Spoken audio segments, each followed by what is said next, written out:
right. Thank you, Regis. All right. Who's Regis? I don't know. Fuck you. I was thinking we're like the Regis and Kelly show. I'll be Kelly. I'll take one for the... I've never watched that show. I used to watch the Regis and Kathy Lee show, but that was a long time ago. We killed Kathy Lee, and then... They were very upbeat and perky people. They're just so happy to be there. You would be too if you just got paid to sit there and fucking talk. Like a lot of money to just sit there and talk. Well, in your fancy little And suit. they did like a morning show, so they had to be like, hey, yeah. It's fucking morning. Welcome to your morning. You got your shitty 9-to-5 job. Well, we're just going to sit here and talk to you for a few hours. Yeah, I don't know. I mean, in our anybody who has a job isn't watching that show, so... Right? Because they have a fucking job. You don't have time to be watching shows in the morning. Unless you're like an old person who gets up at 5 a.m. and makes breakfast and... Yeah, it's for old people drinks a bunch of coffee. And housewives. I would imagine. And housewives. Yeah, the ones you don't let out. Because they're fucking I know. I'm going to get a second wife just for my house. Like, I'm not going to... Yeah, a maid? We're going to have a platonic relationship. They're like a maid, but they're legally bound to me, so they can't fucking... And you don't pay them. Yeah, and I don't have to pay them. Yeah. They're kind of like a slave. Their only job is to just do my house stuff and then take care of my animals. If me and my first wife decide to have children, she'll be like their nanny. I don't know. I think it's a good setup. Yeah, if you have it's called just a nanny and a maid, and you have to pay them. I know, but I'm not going to pay them because we're married. And you can't legally get married to another person. Well, this isn't going to work for you. I'm gonna start a petition, and we're gonna get a law back into the effect where you can have a second marriage. It just has to be a platonic nanny scenario. And they're going to come in and check periodically to make sure you're not having sex with your platonic friend here.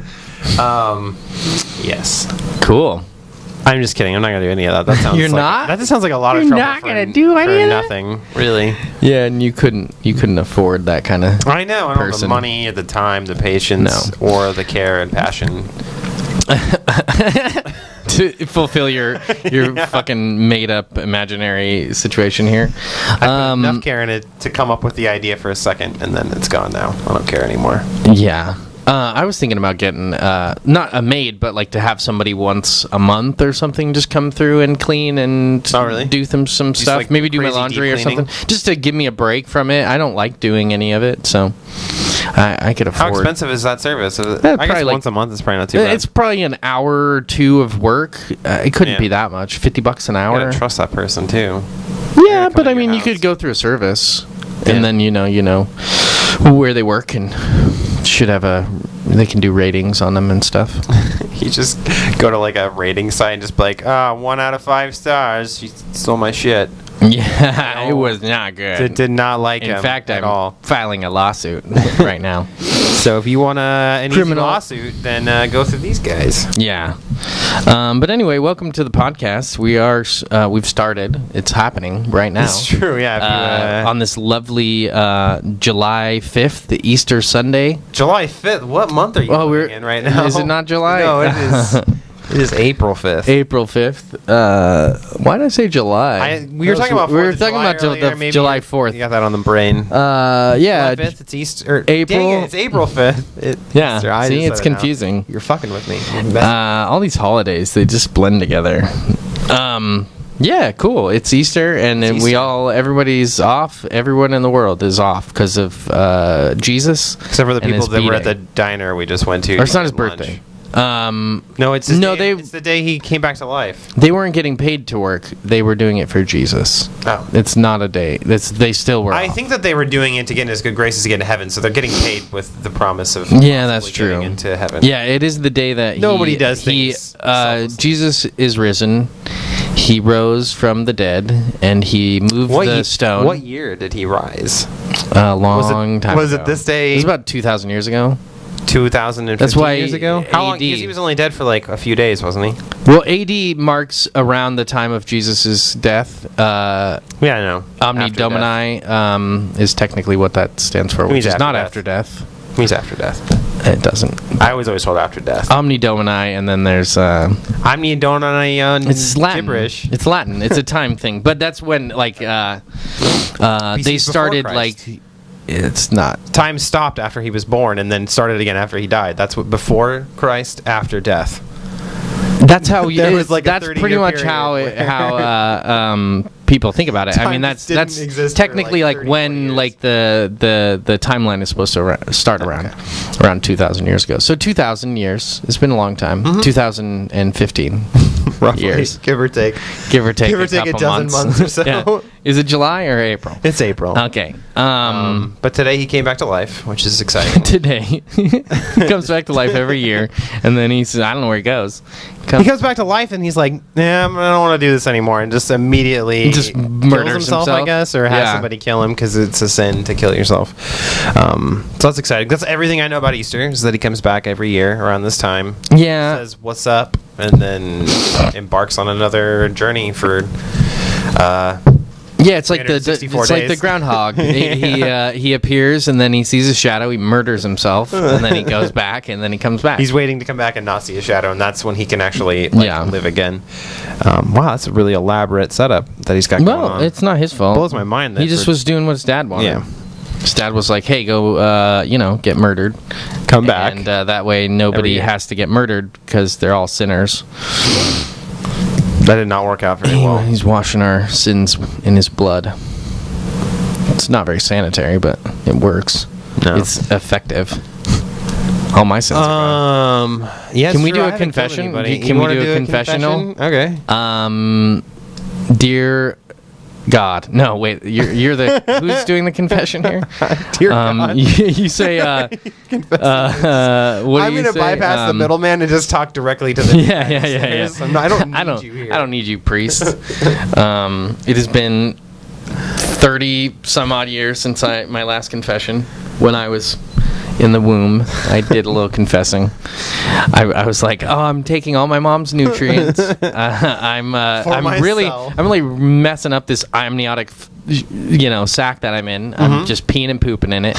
It's pretty gross, and that's what I confessed for in the womb. And then now I'm confessing again." To all my sins, I have impure thoughts right now and all the time, Constantly. every day, and right now, and about the preacher. And other than that, I don't really sin much. I don't know what. I don't know. I don't what hurt constitutes people. as a sin. Well, like stealing myself. and, Well, yeah. I mean, outside of like the obvious, the stealing and the murder and the raping. The sex before marriage is a sin.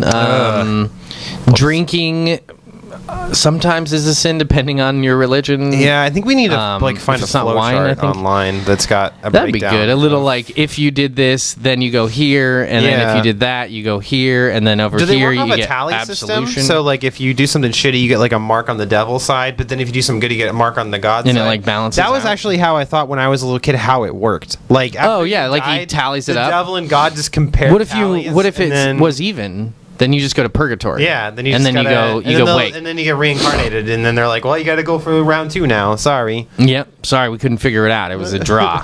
So you got to try again, and then see how you do. So yeah, whenever I did something bad when I was a kid, I tried to do something cool to like kind of balance. I need. Oh yeah, that's like karma. That's like the whole notion of balanced, karma is yeah. that balance exists, and if you're good, then something bad will happen, and if you're bad, then something good will happen. I was a firm believer in karma for a while, and then I realized, no, the world just works off cause and effect. Like, I'm going to make a decision that's going to cause things to happen, and then I have to deal with the effects of that. So that's just how it is. So once you have a firm grasp on that, then you just think more about the choices that you're making instead of just an awesome thing happening, and then you're like, well, something shitty's going to happen now. No, good things will keep happening if you just keep making the right choices and try not to be an idiot.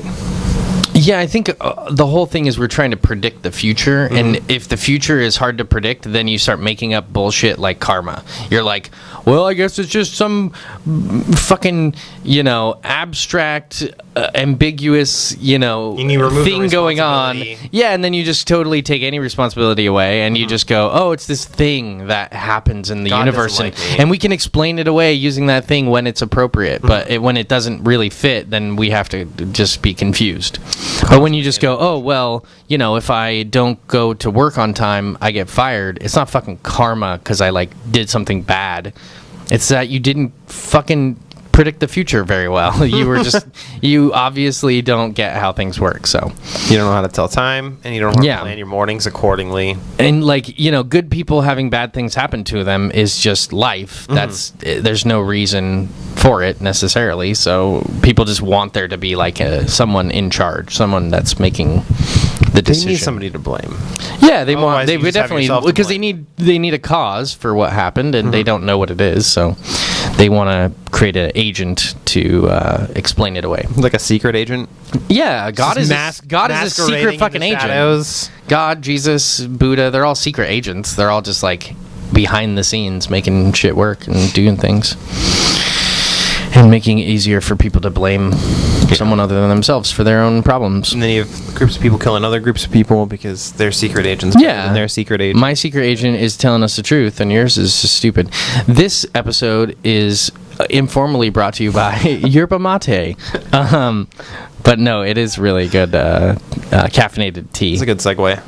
I think the whole time you were like, where can I really get this tea at? No, I just realized that it's probably really obvious that that's there for the YouTubers.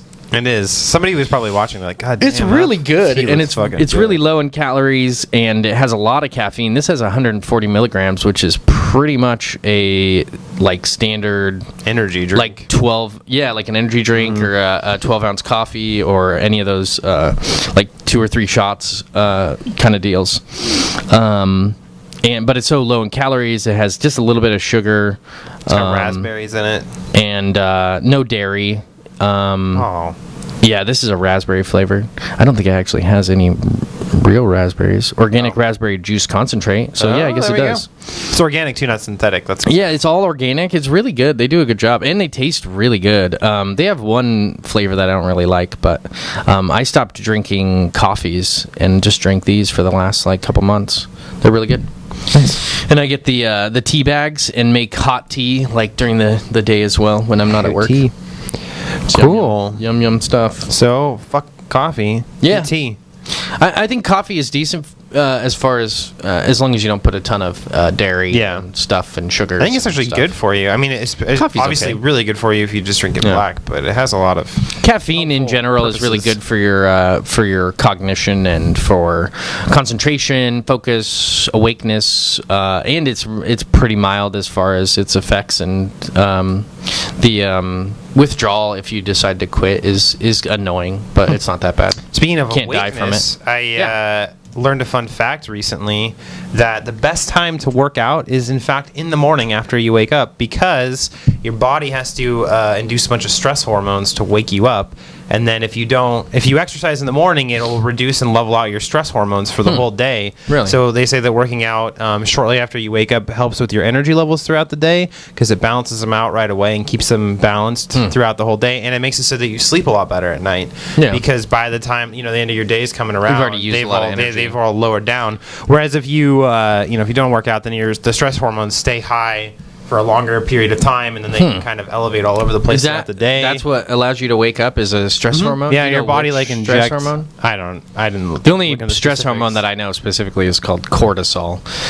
So that might be the one that you're talking about. But that's also why most heart attacks occur in the morning, because your body injects those stress hormones to wake you up, so it gets your heart beating faster and harder, and your blood is a little bit thicker because it's circulated so slowly while you sleep all night. Sure. So most heart attacks actually occur in the morning too. And not only does it also boosts your chances of having a heart attack if you work out in the morning, because your heart has to work a little bit harder early on. They recommend that you kind of stretch and warm up. This is if you're old, though. I'm not going to be having heart attacks in the morning.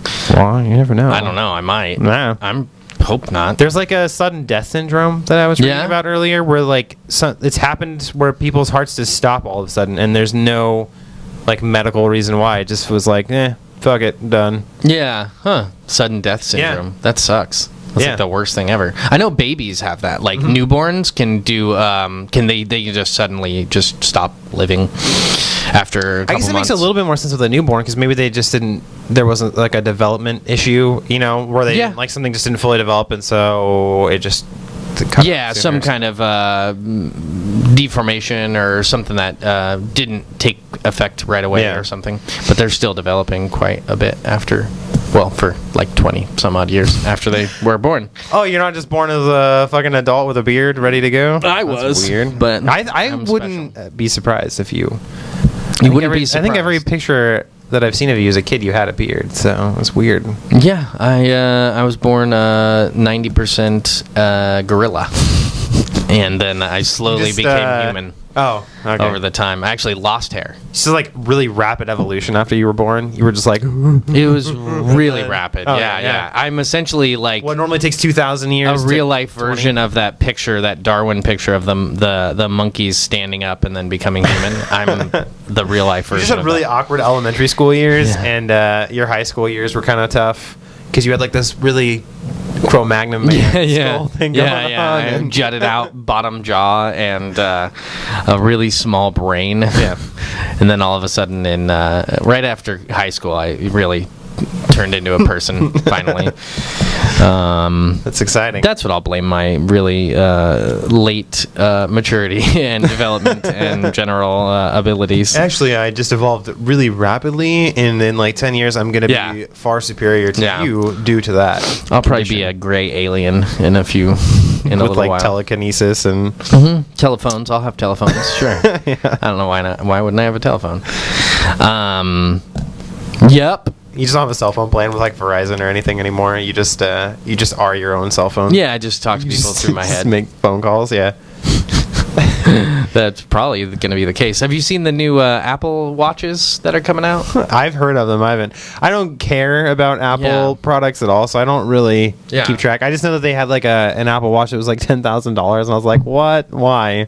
Because somebody will buy it. Yeah, no, somebody will buy it. That's why Apple gets to keep existing, because people will just buy their stuff because it's their name. Well, they have awesome stuff. I mean, no, yeah, their iPods, kind of changed the world, and then their watches, I think, are going to be awesome. I don't know if I would ever get a watch, but they look cool. Does it do anything? It does everything that your normal iPhone does. It has all the apps. It has everything. It's so weird. It's going to be hard to type or anything. Yeah. I think you use the Bluetooth thing, and it'll do voice stuff. So it's going to have limitations for sure. It's just cool looking. In my mind, I was like, everybody has their cell phone on them all the time. So that just seems kind of redundant to have your phone and then also a watch. I think the watch just replaces the phone, but maybe not. It's gonna be like Star Trek up in here in like 5 years, where everybody's just talking to communicators. I think so. I think you probably will have the watch, and then you'll have a Bluetooth hooked to it in your ear so that you can talk. Yeah. So we'll all just look like douchebags. Well, obviously, yeah. But I don't think everybody will adopt the watch. But it's a really cool technology, and they really are doing a good job with this version of it. Like, there's plenty of watches throughout the last 20, 30 years that they've tried to make really cool, like the calculator watch, and then Fitbits, and then the commercial I saw for it. I mean, it does just about everything a phone does. So obviously minus the texting, but texting is like the only reason I need a phone. I know. I just other than like for internet, and I need a big screen. That was like why I was so excited to get the Note 4. It's such a big phone. I was like, I finally have a phone. Where when I'm texting, my thumb isn't hitting like 2 or 3 of the buttons at the same time. Yeah, I think it'll probably be a good addition to your phone. You'll probably have a phone. You'll have the watch. It'll all be connected, and you can use the watch for quick stuff. To see quick messages, to look something up real quick or something. But you'll use your phone to do. It's gonna be a whole new problem in the workplace, because most places they're like, keep your cell phone in your locker or whatever. Now just people just gonna have their fucking watches. It'll probably be a while before they're everywhere. I would imagine, kind of like probably not that long. I bet you within like 5 years it'll be such a commonplace item. like a year. Not too long. In 5 years, the technology's already going to be like completely crazy. I know. I would imagine it's exciting, but a little terrifying. Yeah, I think we come from an age where, like, when we were kids, you didn't have cell phones. Like, cell phones weren't like they existed, but it was for like wealthier people. Like, I didn't have a cell phone until I was like 16. Yeah, and then now we're at like it took that 16 years just for a really basic, like, not even flip phone, like brick fucking Nokia thing to exist for me. And then now it's not even 10 years later, and I have a fucking computer that I carry around with me everywhere. It's crazy. Oh yeah, it's the growth and It's going to be totally different. It's technically, I think it's exponential. There's, I think it's Moore's law. It's the law that has to do with the amount of space you can put onto a microchip doubles like every year. So it's exponentially getting to the place where you can essentially fit more information onto a smaller amount of microchip space. So that's why like SD cards and stuff are so crazy. Now you can get a freaking micro SD with 200 gigs or something for a reasonable amount of price, and that's because if that's that's tiny, and if you can do that now, in 5 years it's going to be microscopic. Literally can put they're using light to store like as a hard drive, like they're using light instead of I don't even know what instead of, but instead supposedly of the they're alternative. making, so it's essentially each photon, they're using photons, the particles of light, and each photon can represent a certain amount of information, and so essentially it's like an infinite amount of storage capacity, because on a specially designed microchip. So it's actually impossible to really understand what it'll be like in 5 years. It's just there's no one person who can actually figure it out precisely, because it's the future. But anyway, it'll be interesting to see what happens. We're getting new phones every 6 months to a year, and they're getting better and better. So we'll see what happens in the next few years. It should be awesome. I saw something online too that was talking about the amount of information that like DNA stores. Oh yeah, that's really cool. And they were cool. like talking about how just like one little fragment of DNA was like an exabyte or something like that. Oh, which really? is apparently a billion terabytes. What? Yeah, I was just like a billion terabytes, yeah, not like 1,000 terabytes. Nope. It's not like. Or no, I think it was a million, not a billion. I think it was a million. Yeah. Because I remember looking. I remember like I was like, are they sure that I mean 1,000? No, there's 6 zeros there. Okay, no, a million terabytes is an exabyte. If you think about it, it's a DNA structure is a double helix with 4 amino acids, and they're all connected to each other in whatever organizational way that they want. And the string of one chromosome is probably like a million. I don't even remember what the measurement was. Together. It was just like a fragment of a piece of DNA. Stored in exabyte or 10 exabytes or some crazy shit like that, and I was just like, that's fucking crazy. Yeah. What's crazy about that is that we've pretty much mapped out the DNA for humans.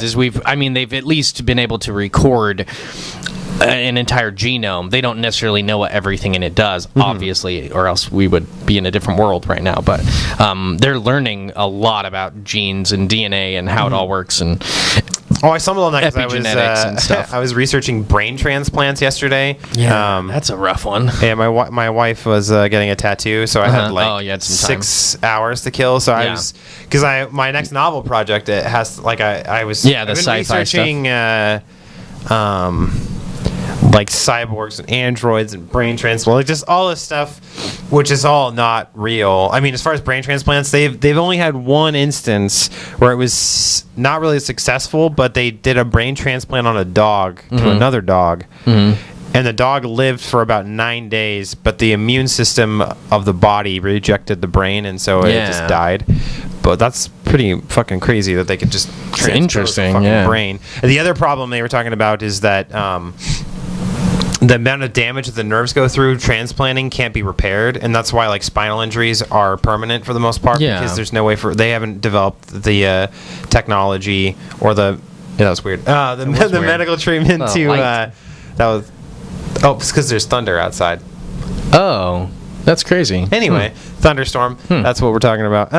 But they haven't developed the medical technology to repair nerves and stuff. But they were saying that the moment that that we can do that brain transplants become possible. The other issue is DNA. The DNA coding has to be similar in order for, like, how organs, they have to have matching donors. Yeah. Well, for brains, it's even more complex because it's a way more complex fucking organ than, like, anything else in your body. Yeah. So they were saying that it would need to have a very similar DNA structure so the body didn't reject the brain.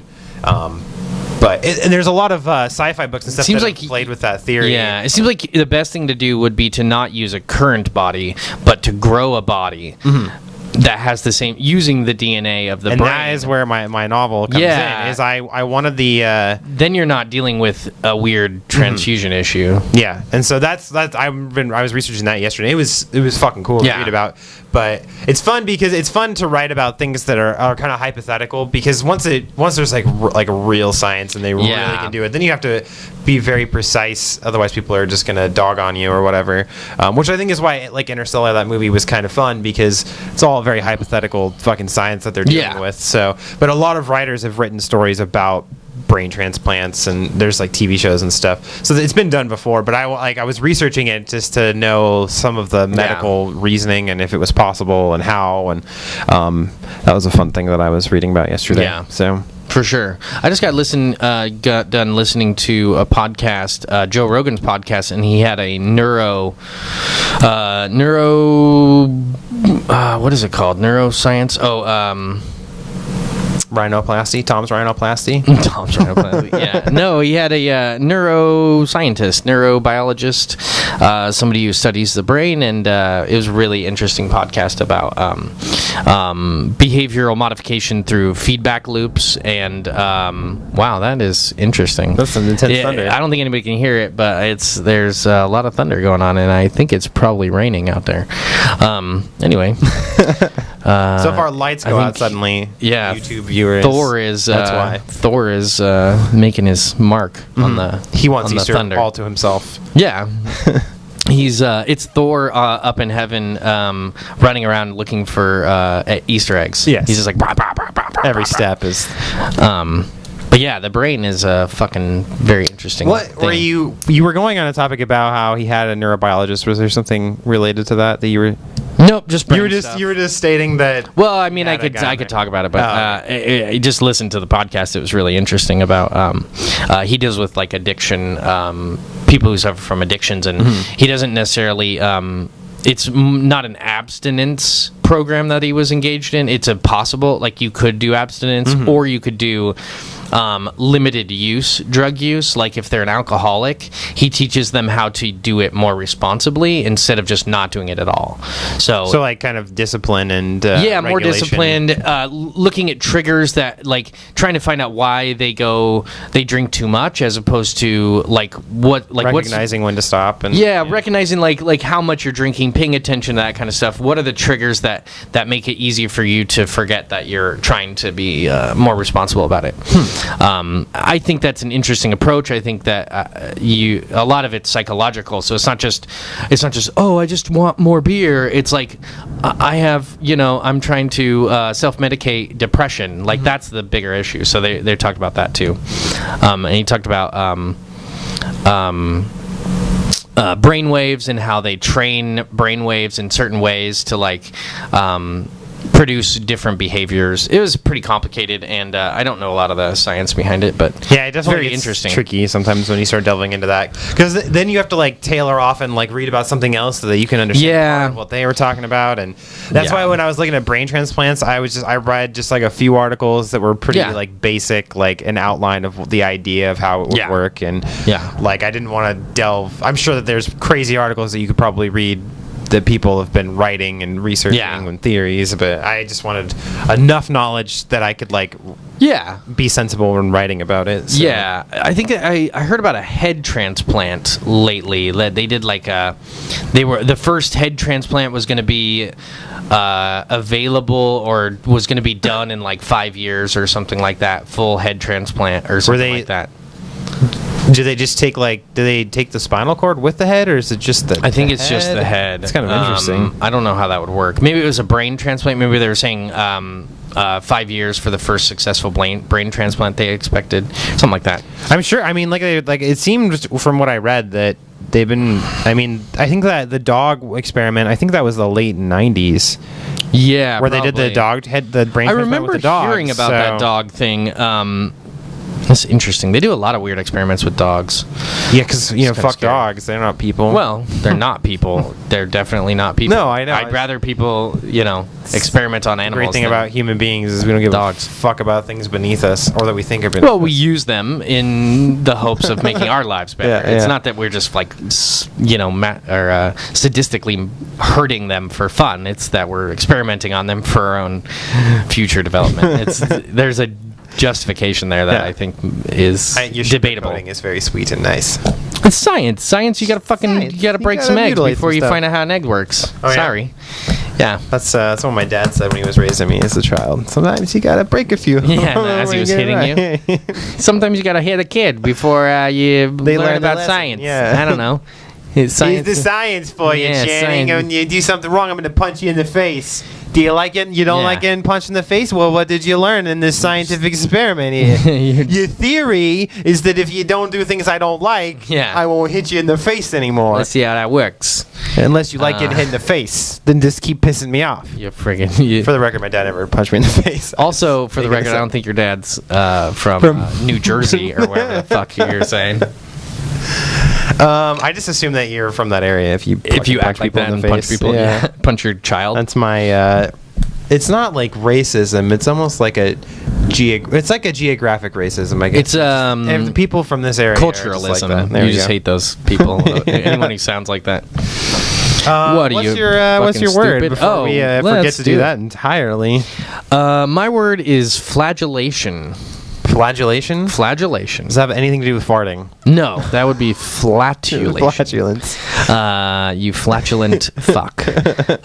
Flagellation is. Do you want me to tell you the definition? Yeah, no. Farting was my my guess. that was The your- study that was of- your number- The study of how gas escapes your anal cavity would be my other guess. Yes.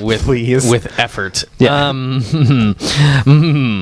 Flagellation is it's a flogging or beating, either as a religious discipline or for sexual gratification. I actually think those two are pretty related. I think that it probably came from a weird kind of sexual dominance type of behavior that got co-opted by religion eventually. I think a lot of weird traditions Flogging. actually have some weirdly interesting origins, I imagine, and I think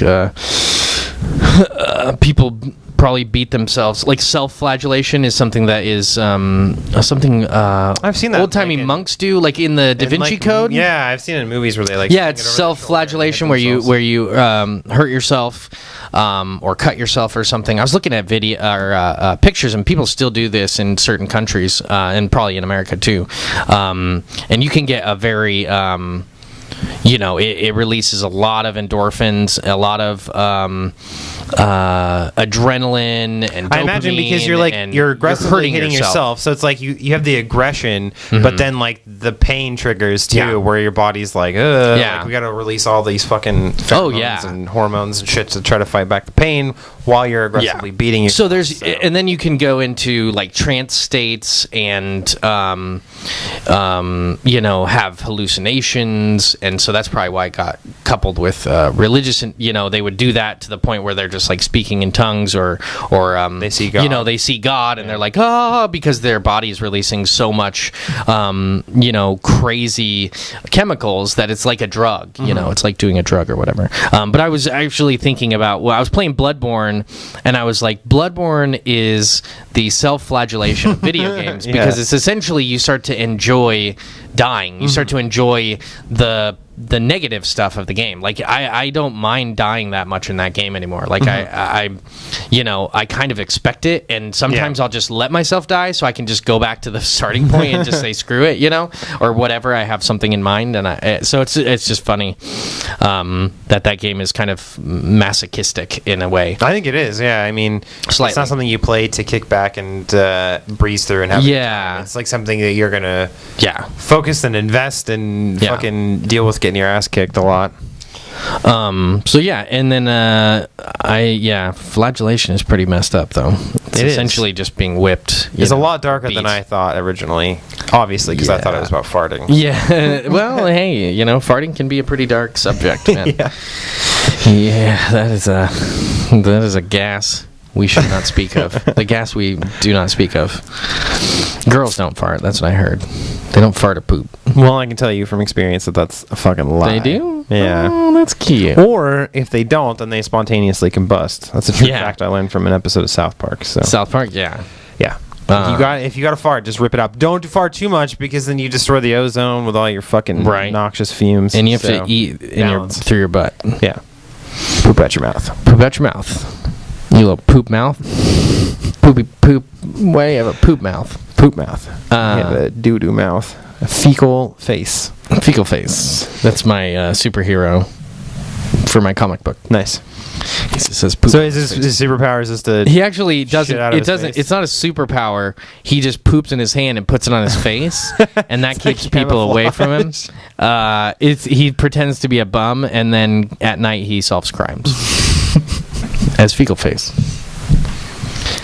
Anyway, sounds awesome. I think we got inside just in the right time with this fucking storm outside. Speaking of storms, I just watched... Have you been watching Louie on Hulu at all? Louie, the new episodes just came out. I think season 4 just showed up on Hulu. Yeah, we've been watching season 4. The one where he meets the girl in the elevator? Mm-hmm. Yeah, I've been watching that. And the episode I just watched, there's like a massive hurricane in New York, and he has to go get his kids. But it's fucking horrifying in the show. He's like, I don't think we watched that episode. It's not real. Like it was I think it was in response to Hurricane Sandy, which was in New York, and how it was like. And it was Louis is such a great show. Yeah, no, it's fucking amazing. It's an interesting show because it's funny, but then there's these really dark, somber moments, and then there's a lot of awkward stuff. Yeah, I think it's because he just approaches it with such like a level head. Yeah. And he isn't like afraid to but he also has like completely absurdist things will happen. Like the news reports are absurdist. Like he's like LeBron James died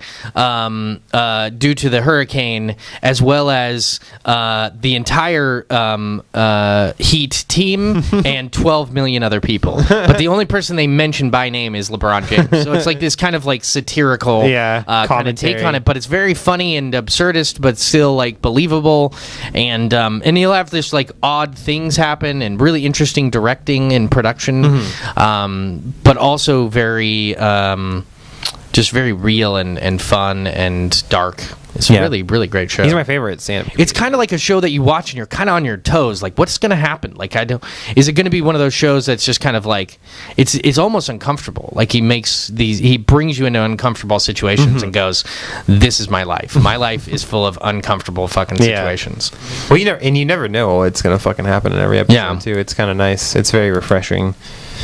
Because what starts as a simple scenario sometimes evolves. Yeah, to something he'll crazy. build on everything in the show. It's really cool. Anyway, sorry to diverge to tangentially. Are you drawing some DNA there? I was covering up my shit.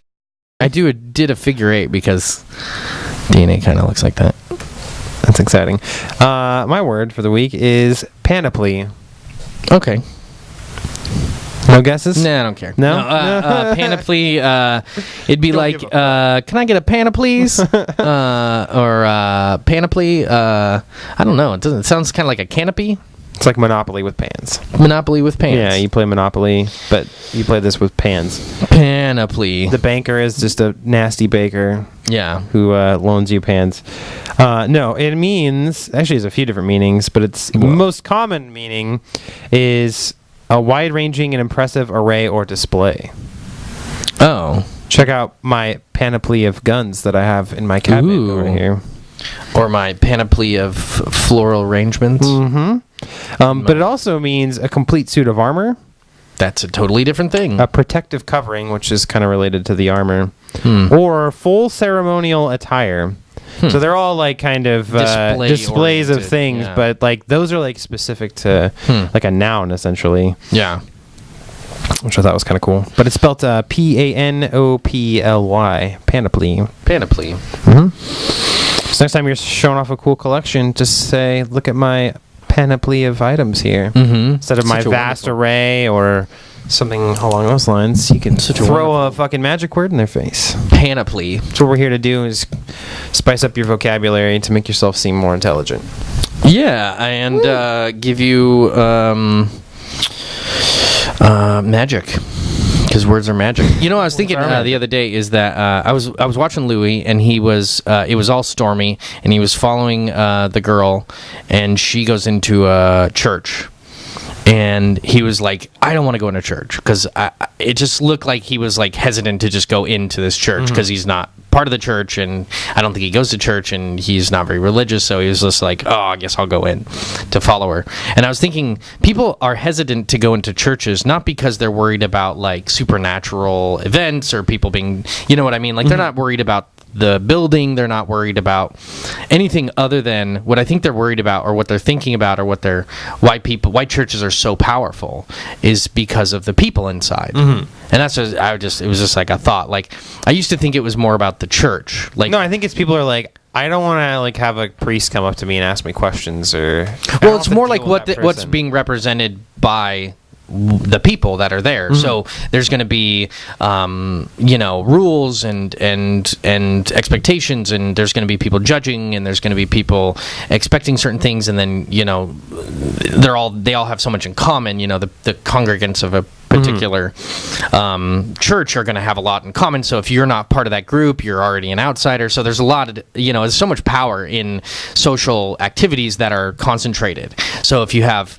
all these people with a similar goal, a similar ideal, similar doctrine, that's what's scary. Yeah. That's what has power. That's why when you go there, you have to kind of be on guard as far as, somebody's going to try to convince you of a certain reality, and if you're not, part of that, it can be very powerful. His campaigns.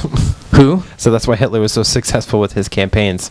Well, that's what I mean. Like, words are joined fucking the Nazis powerful. Because he didn't want to not be a Nazi in that area. Well, you didn't have a choice. Yeah. You either, if you weren't a Jew, you had to pretend to be a Nazi, even if you didn't agree with it, or else they just put you in a concentration camp or kill you or whatever. You were a defector. So that's very powerful social convention.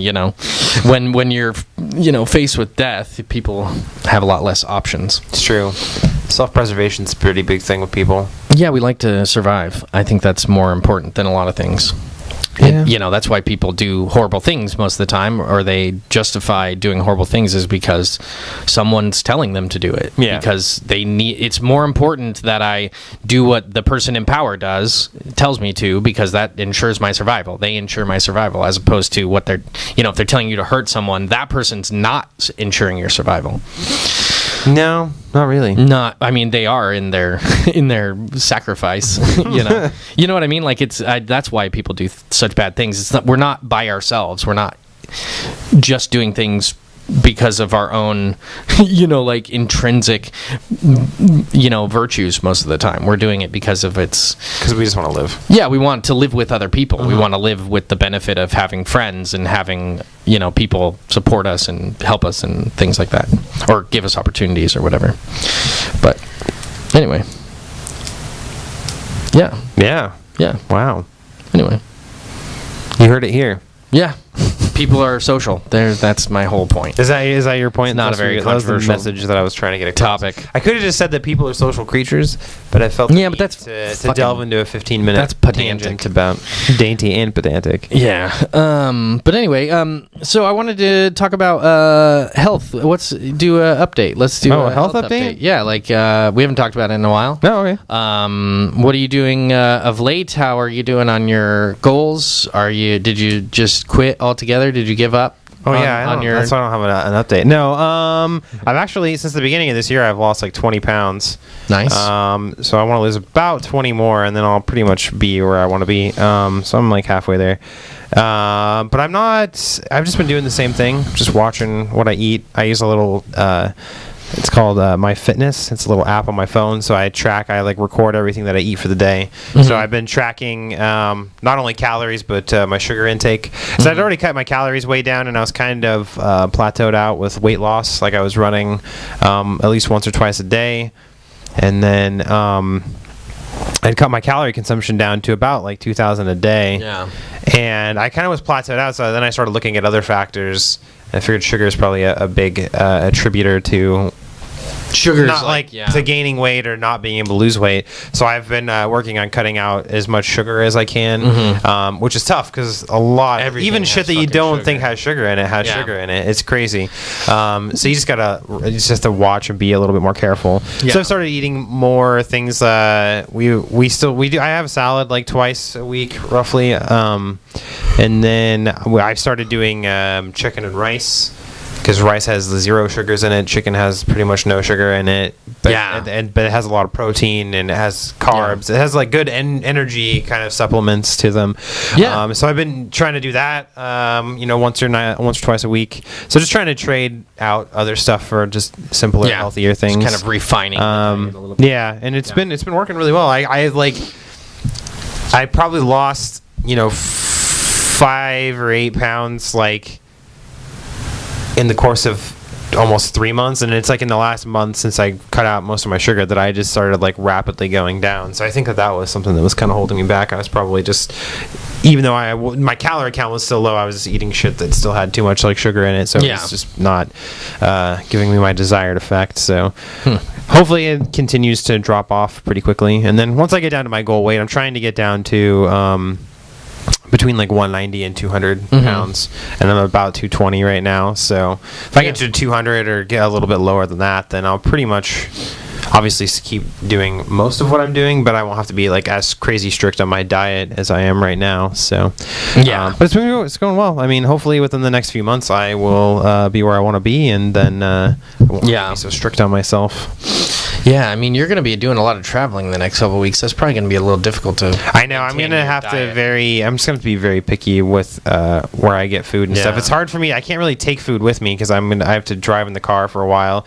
So I'll probably eat like my normal breakfast, and then I'm just going to be super choosy where I go for my lunches or whatever. Yeah, just don't eat too much, I guess, because it's going to be tough. The other problem, too, is that I won't be getting home until late, so I'm not going to be eating any dinner when I get home. So I'm probably going to try to time my lunches like in the later afternoon, and then just eat that, and that'll just kind of be both meals, essentially. So... Well, that could be an easy way to lose some weight. It's just really fuck up your schedule. And I don't know. I'm just going to kind of play by ear and see. I might just get like a little snack or something to hold me over, and then eat like a normal meal later in the day to kind of balance out. But yeah, we'll see. I was actually thinking about that the other day. I was like, fuck, I'm on such a strict diet right now with like my current or my previous work schedule, and it worked out perfectly. But now I'm going to be leaving my house at like 7:30 in the morning and not coming back till 8:30 in the evening, so it's gonna make things a little bit trickier. But it's only for a couple of weeks, so even if I don't, even if it messes me a little bit, I can hop back on and get back on track pretty quickly afterwards. Yeah.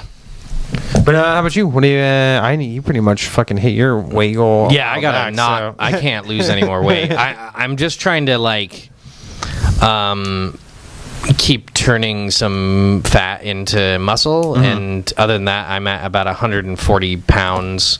I fluctuate between about 138 and 141 pounds between during the week and morning to night. So I don't think I should probably lose any more weight. Probably I really don't need to. So I've just been trying to. So I had to add more calories to my diet. I started getting about 100 or 200 more calories in at lunch, and then eating pretty similarly at night. So add like 400 calories roughly a day.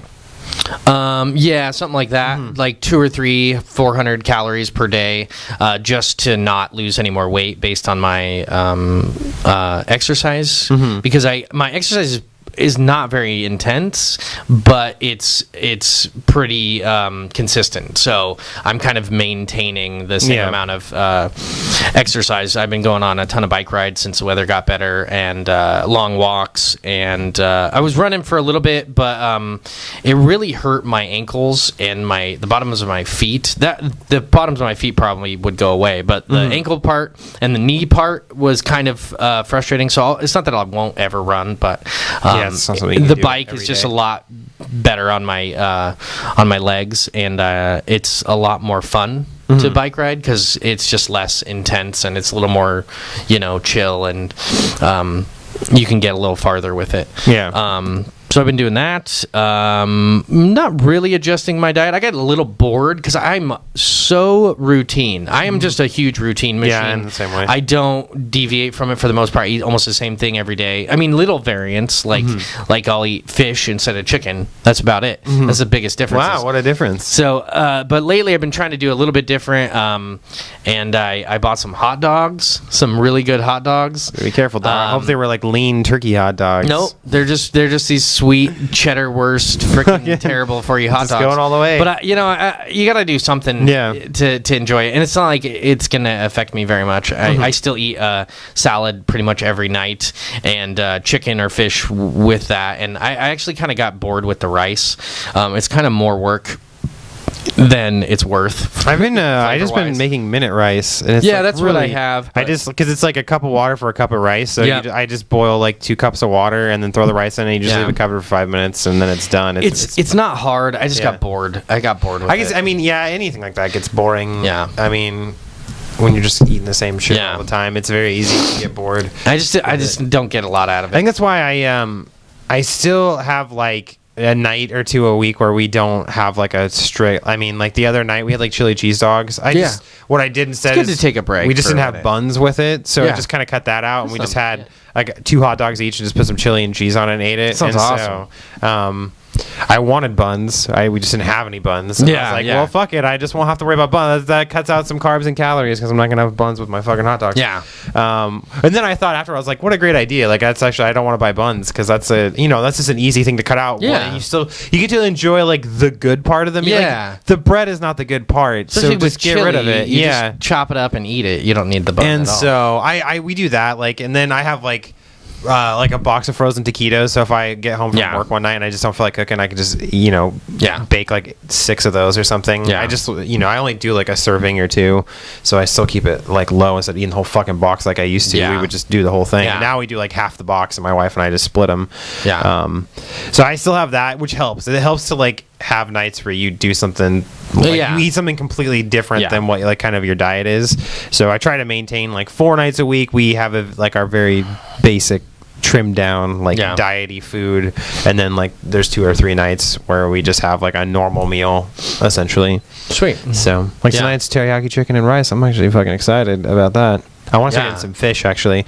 My wife refused to let me buy halibut from the store. She insisted that we need to get fresh halibut. You can't get store-bought halibut because it's disgusting. You know what's really bad fish-wise is cod.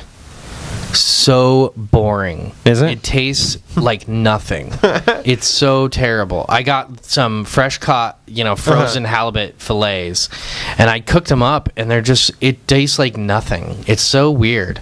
It's like halibut or cod? It might have been halibut. Oh, okay. I don't know. Well, halibut's supposed to be for like people who don't like fish. That's why I wanted to get it, because it's not. It doesn't. I think it was halibut. Fishy. I seasoned it a ton, and it wasn't bad. It just had a very mild flavor. And then if you're eating it with like rice, which has no flavor either, it's just nothing. Yeah, I was eating it with rice. I soaked it in soy sauce. And then, but I think that's why they fry it, is because the frying of it makes it taste a lot better. So like fish and chips is fried halibut, usually, I believe. Or cod. I think it could be cod. So that's why I think I'm confusing it. Yeah. But whatever. But like, I just pretty much eat salmon. I got some tilapia, but I never made it yet, so I heard it's really good. I'm just not big into fish. That's why I wanted to go with the halibut, because that's what everybody like. If you don't really like fish stuff, it's pretty halibut's mild, what everybody likes, and it's I just don't like the fishy tuna? smell. Like tuna is good. So I like tuna. You can get fillets of ahi tuna, and it doesn't taste like tuna in a can, but it's got kind of a similar flavor to it.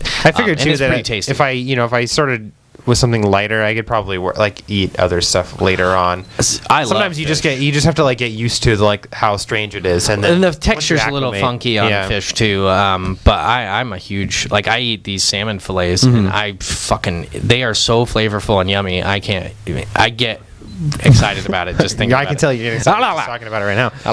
I've just been trying to get rid of like beef was something else I was trying to cut out. Like I got ground turkey last time we went to the store, so we could still have like spaghetti, and it's like leaner and a lot better than. It doesn't taste beef. bad with spaghetti. No, I mean if you put some like seasoning salt on it, if you don't season it at all, it pretty doesn't taste like anything. But pretty boring. But that's why I put it in like our spaghetti or whatever, because then you got the tomato sauce to help out a little bit.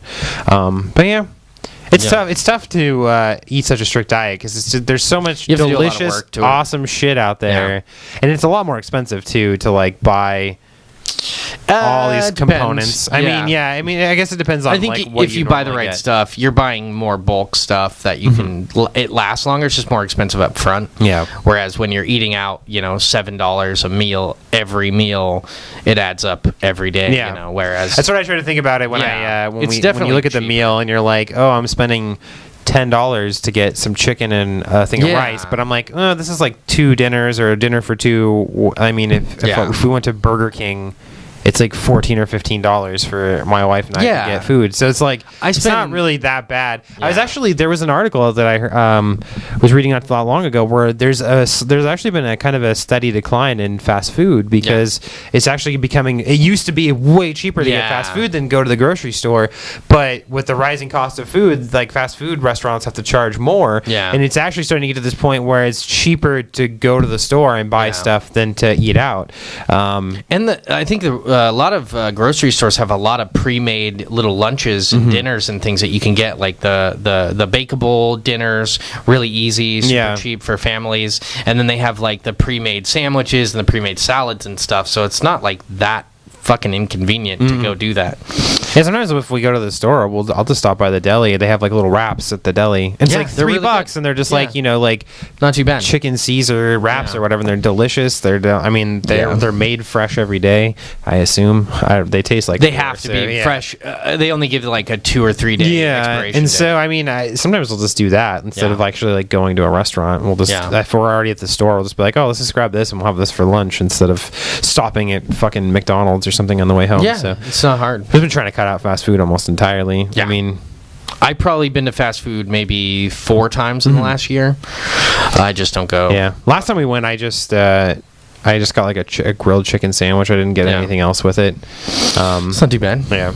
The other thing I've been doing is not doing, but the other thing I did related to health in general is my dental hygiene. I actually went to the dentist for the first time in literally as long as I've lived in Eugene, which is roughly 9 years, I think. So I haven't been to a dentist for a cleaning in roughly 9 years. Almost a decade. It's a very long time. Definitely not recommended by any dentists or most moms. And I wouldn't recommend it. I think it was a huge neglectful thing on my part and totally unnecessary. I was just lazy and scared. I just didn't want to go. Yeah, that's my problem with the dental stuff. Doctors in general. Yeah, I went to the doctor a bunch, but I get so much anxiety and so stressed out, and I am. I was super nervous about going to the dentist. Yeah. I mean, I haven't been there a long time. I don't know these people. I assumed that my teeth were rotten and falling apart.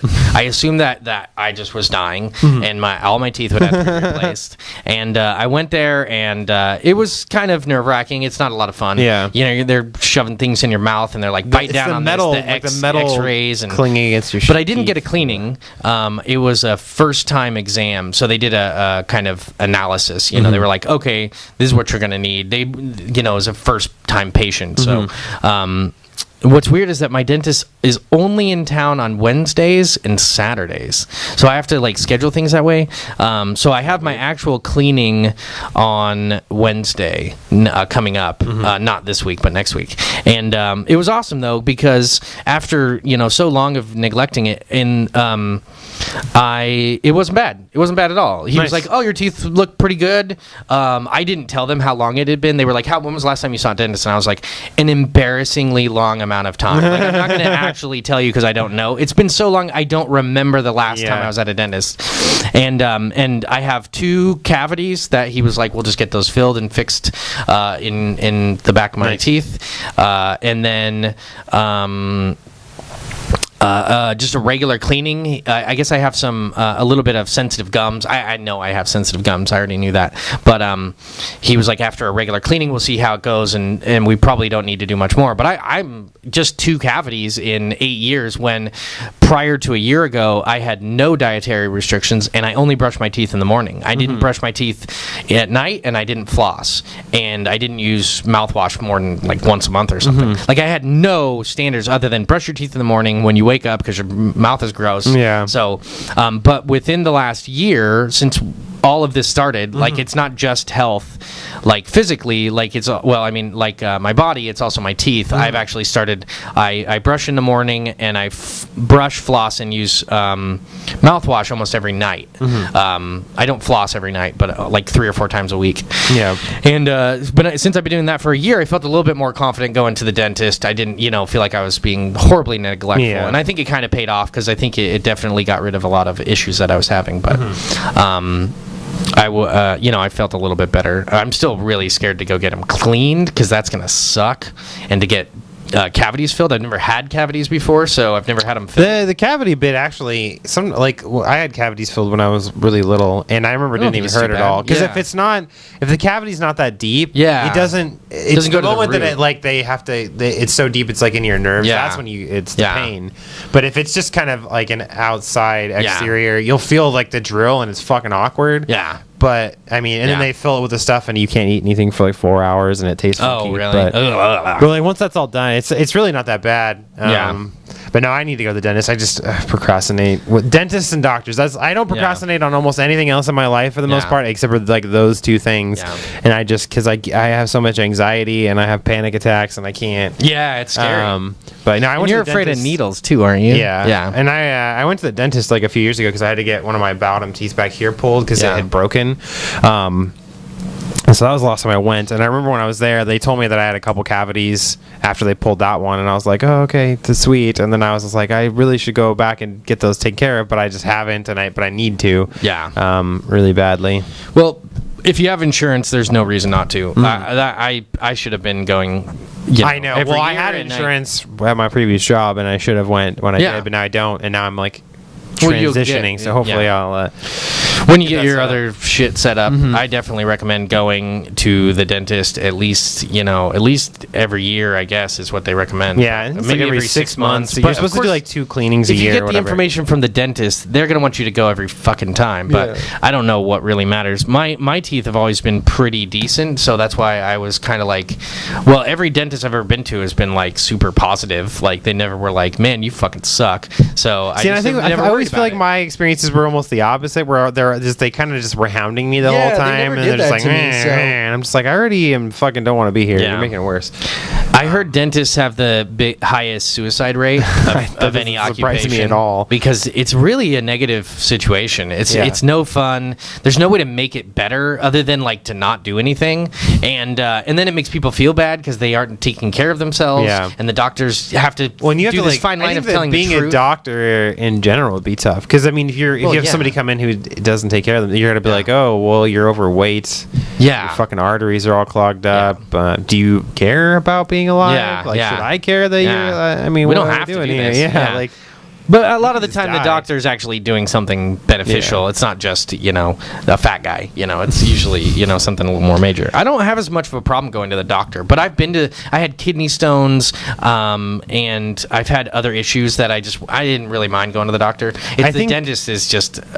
I had braces for 2 years, and so I was going to the doctor like every month, or to the dentist, and that was kind of a shitty experience. It kind of fucked with my jaw. It like messed. I can't whistle anymore. Like, it was a really weird There's nothing worse than being robbed of the ability to whistle. Yeah, I used to whistle like crazy, and then I got my teeth all realigned, and now I have a hard time whistling like loudly. I think that if I just went problem for me. one time and like set up like a regular physician and a regular dentist, I'd be fine. I think it's like if I just had somebody that I went to every time and I kind of knew on a friendly basis, I would probably not be so dreadfully afraid of going.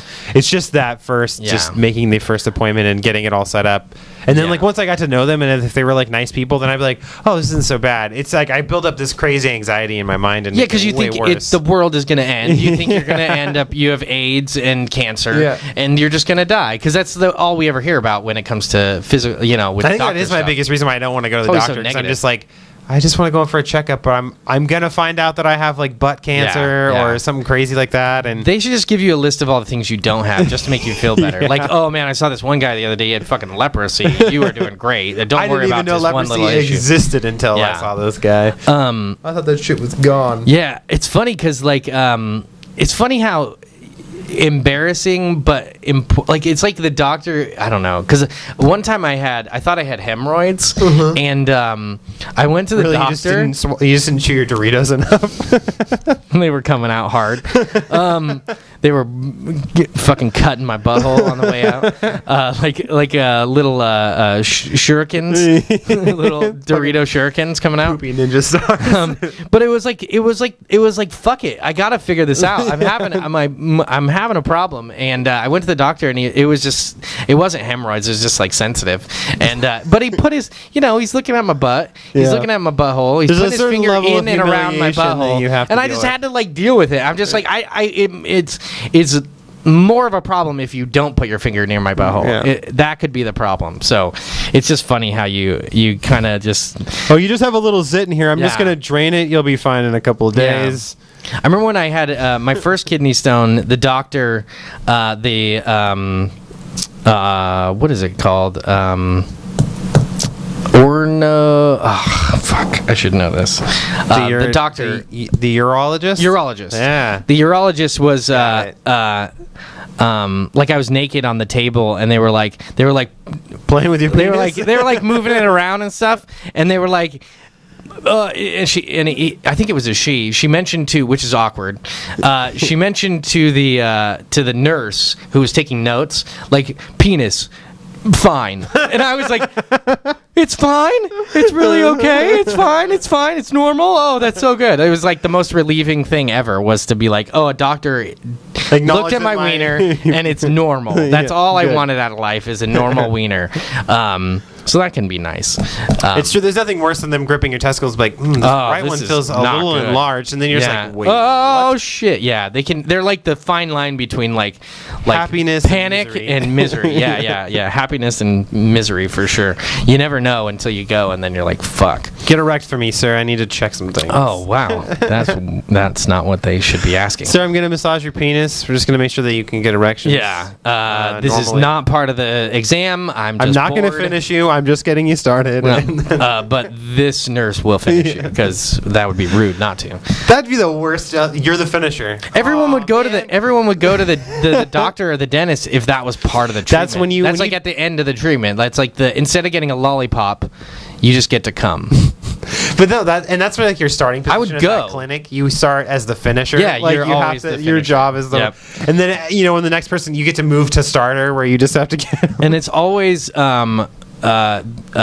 massaging the prostate. Yeah, that's always how you do it. There's no other way they let you. It's the only scientific way to do it. We're not here for pleasure, sir. This is not for fun.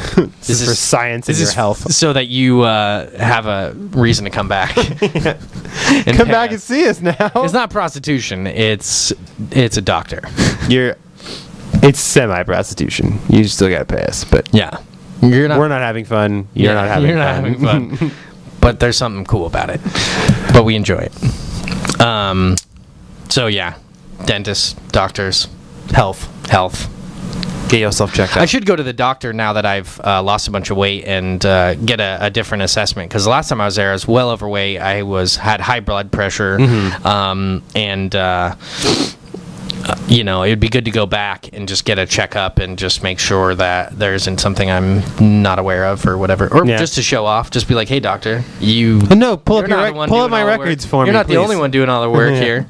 I don't even know if my doctor still works here. It's been like 2 or 3 years since I've been, maybe 2 years, something like that.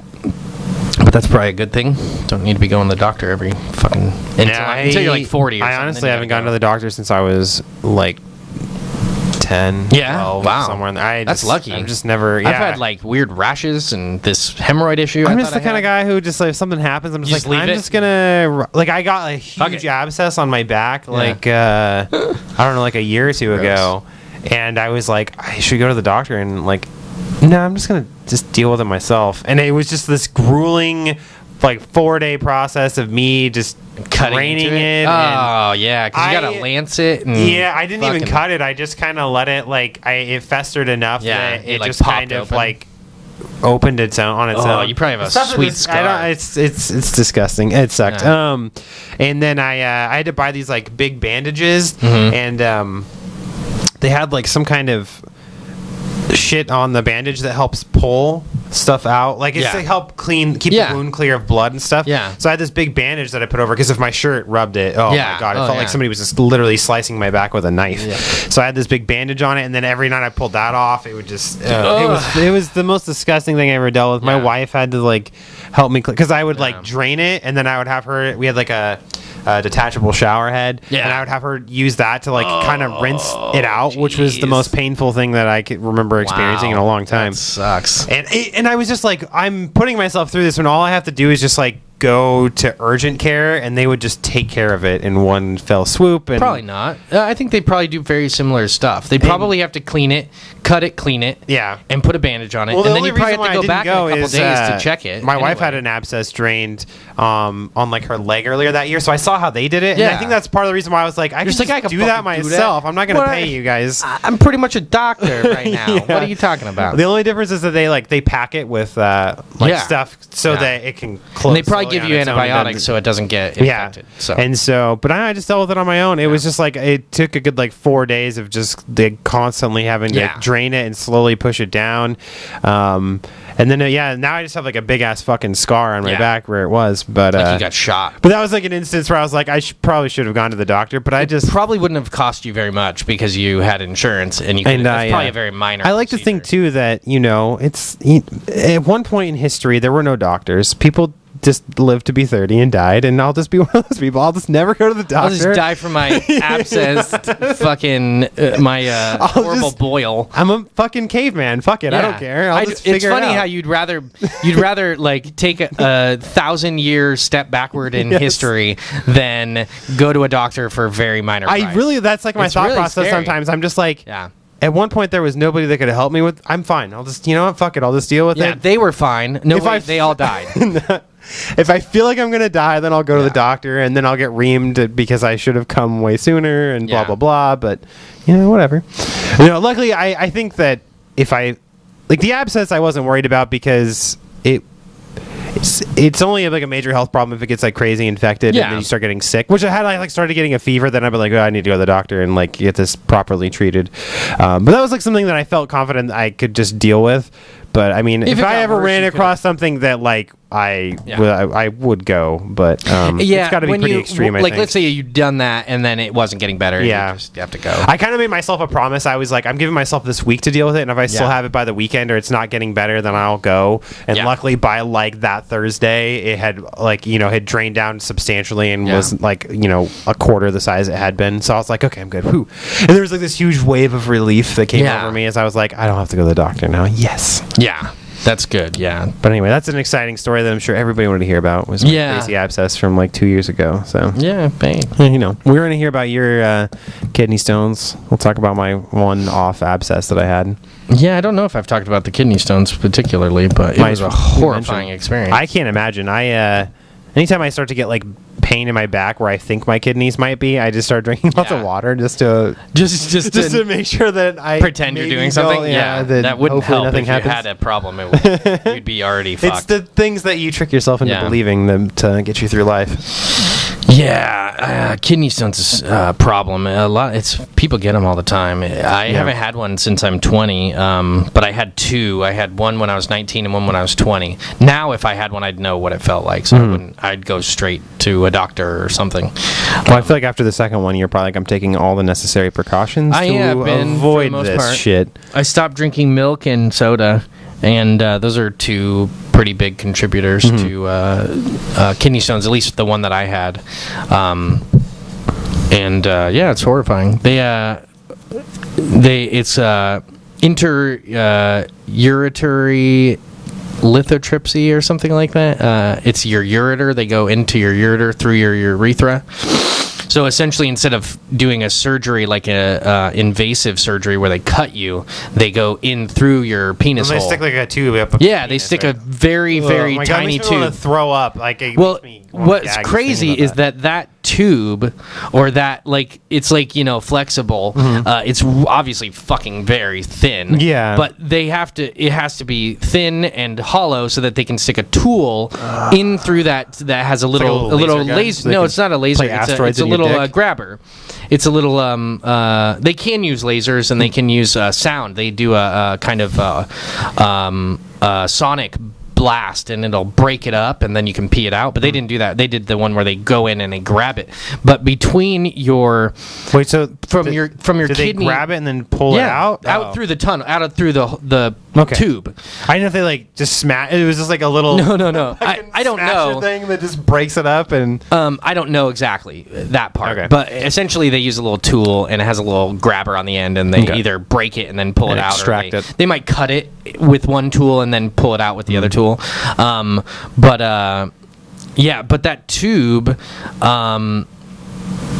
is really, really long. It's surprising how much of a distance it goes from the kidney to the bladder to the urethra is a good 2 feet. Oh, wow. And so and then what they have to do is put a stent in it. So after they a stent is like another little a smaller type of a tube that's somewhat flexible that keeps your ureter open, because what they just did is horribly of inflammation, and it'll just shut your ureter, and that way no liquids can go from your kidney to your bladder, so everything would just pile up in your kidney and you would die. So they have to put that in there. It's a stent, and that is connected to another tube, which is connected to a long string, and that string is hanging and dangling out of your urethra. So you're just awake for this whole thing? No. The actual surgery, I was knocked the fuck out. Okay, you probably wouldn't be able to do it the other way, because you would the horrifying amount of pain and. Well, what happens is you wake up and then you pee blood,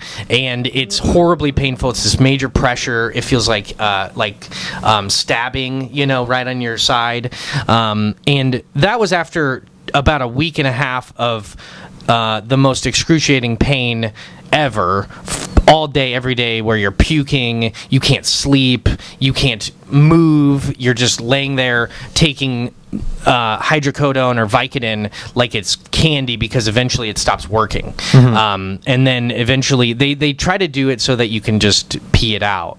But mine was stuck because it was so fucking big, because the ureter is 0.02 inches or 0.02 centimeters or whatever. It's 2 millimeters. God, Jesus. And the kidney stone is 3 millimeters. So it's bigger than the hole that it's trying to go down. So after you wake up, you're feeling terrible, and then you can kind of move around and eat and drink and stuff. You're supposed to just drink a ton of water, or prune juice or cranberry juice or whatever. That stuff that just cleans out your system. And then you have this string dangling out your wiener, 6 inches of string, and then you have that for about a week so that it heals, and then they can pull the stent out. But in order to pull the stent out, so you have this thing inside your body, right? Is this making me crazy? You have this thing inside your body, this mechanism thing, a tube, and they have to pull it out of your dick hole. And it's 3 or 4 feet long, right? Because it's mostly string, and then it's this 2 foot flexible tubing. And then so what they do is they have you kind of bend your knees, legs spread, over the top of a trash can inside the doctor's office, a week or two later after your surgery, and the doctor literally just grabs the string and goes, breathe out or breathe in or something, he's just trying to distract you a little bit, and he just goes like this, and he starts pulling it out. But what's crazy is it's not like he's boom and it's done. It's literally hand over fist, climbing a rope, and it's 3 or 4 feet of this stuff that's just coming out of your penis hole, and he's just and it feels super weird. It doesn't hurt because you don't have nerves in most of that area. Yeah. But it's just it feels like something's coming out, something hard and tubular is coming out of your penis hole, you're pissing it out. But then everything just feels really weird and kind of sore and weird. Well, and it just makes it I remember being in the elevator after it happened, and after that it was perfect. I'm fine, but it's still a little bit inflamed, and you gotta still take some pills. But I remember being in the elevator just so it like really like it boosted my adrenaline a lot. Like I was just like really really excited afterward, and I just started like jumping jumping up and down because it felt so weird. It was just like I just felt like I needed to run. Like, you know, when a dog gets a bath and then they get out of the bath and you're trying to clean them off, and then they just end up running around the house. My dog does it every time. Yeah, it's like I just felt like I needed to run somewhere to get like just to feel the. What happened? Well, I want whatever he's having. No, you don't fucking want what that guy just went through. Yeah, no, that's not good.